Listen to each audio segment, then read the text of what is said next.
Welcome back to Zero Files. Today we are here to discuss about a case that has been trending all over the internet. But the details are actually much darker than the rumors. We are looking at case file 74B, also known as the Stillness. This is Rita Nyashri. This is Abhi. This is Parvati. Here today to discuss about the case file 74B, the Stillness.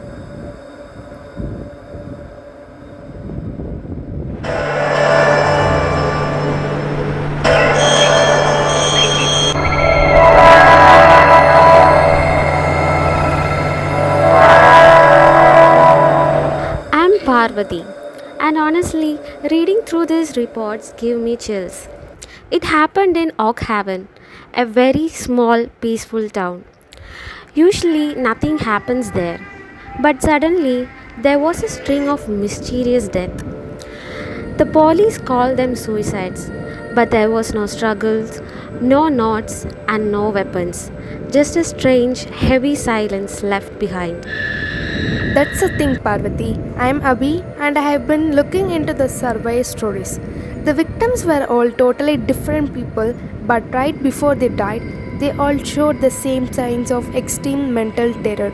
It was not like they were sad, it was like they were absolutely terrified of something nobody else could see. Exactly. And the investigators back then were totally stuck. There was no poison in the bodies, no physical injuries. But if you look at the photos of the victims, the look on their faces is haunting. It's pure raw fear. It looks like they saw something so horrible that their brain just shut down. People in the town started talking about a pattern. A few days before these people passed away, they all complained about hearing a voice. Not a person talking in the room, but a whisper that felt like it was inside their ears. A bodiless, persistent whisper that wouldn't stop. I found an old interview with the only survivor, Mr. Thomas Vance. He survived, but he was never the same. He told a journalist that the voice was not loud or angry. It was a very soft, sneaky whisper. It didn't threaten to hurt him. Instead, it just kept reminding him of his worst mistakes and his deepest regrets. He said, "It does not kill you, it makes you want to stop existing." Can you imagine how heavy that is? It is like a mental virus. Thomas is still in hospital today. He's scared of simple words. He's a living example of what the stillness does to a person. It breaks your mind until you just give up on everything. And what about the tech side of this? I was reading that the CCTV cameras near the victim's house always acted up. Right when the victims were having these attacks, the cameras would glitch out. The screens would go black or show static. Experts checked the wires and the software. Nothing was wrong with the equipment. It's like the presence itself was jamming the signals. I actually saw some of that leaked footage online. In one clip from a grocery store across the street, there is a tiny flicker. For a split second, you see a blur or a shadow near the window. It is not a person, but it is something. It is that feeling of someone standing right behind you in a dark room. But when you turn around, there is nobody there. You know what happened next? Even the detectives who worked on this case started getting affected. There are stories that the lead officer started hearing his name being called in empty hallways. He became jumpy and paranoid. It makes you wonder, is this something you can catch just by thinking about it too much? That's the real psychological horror. It's not a monster under the bed. It's something that turns your brain against you. It makes you doubt what is real. You aren't scared of being hit or hurt. You are scared of your own thoughts.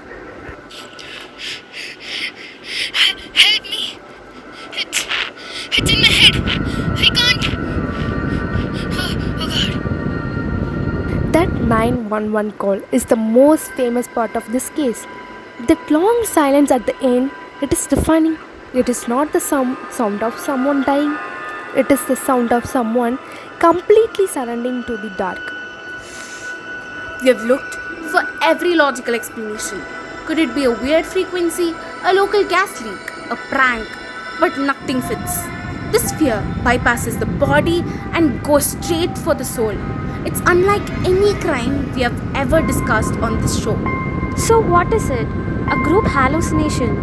Or something else? Something that lives in the corners of the world and feeds on our secrets? The case of Oak Haven is still officially unsolved.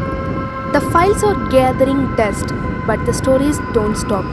People say if we go there and stay very still, you might still hear those echoes. We don't have the answers, but we do have the warning. Tonight, when you turn off the lights, be careful of the quiet. Watch the thoughts that creep into you when you're alone. Because sometimes the most terrifying thing aren't what you see. They are the things that you hear, the things that you start to believe.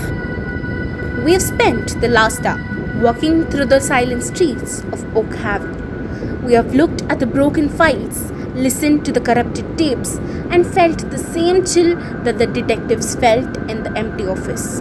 But the deeper we go into the case file 74B, the more it feels like the story is starting to look back at us. There are still pages in this file we haven't read. There are reports of similar glitches happening in neighboring towns and a series of letters Thomas Vance wrote from the hospital that were never made public. But honestly, we are feeling the weight of this one. This is not just a mystery anymore. It is a warning, and we need to know from you, our listeners, of where you want to go. Do we keep digging into the source of these whispers? Or do we track down the stillness to its origin? Do we close this file forever and leave Hokavan to its silence? The choice is yours. Look into the comments or find us on social media. Should we continue this investigation into part 2, or shall we end it here before the echoes get too loud? Be careful what you choose, because once you hear the truth, you can't unhear it. Good night. Stay safe and stay loud.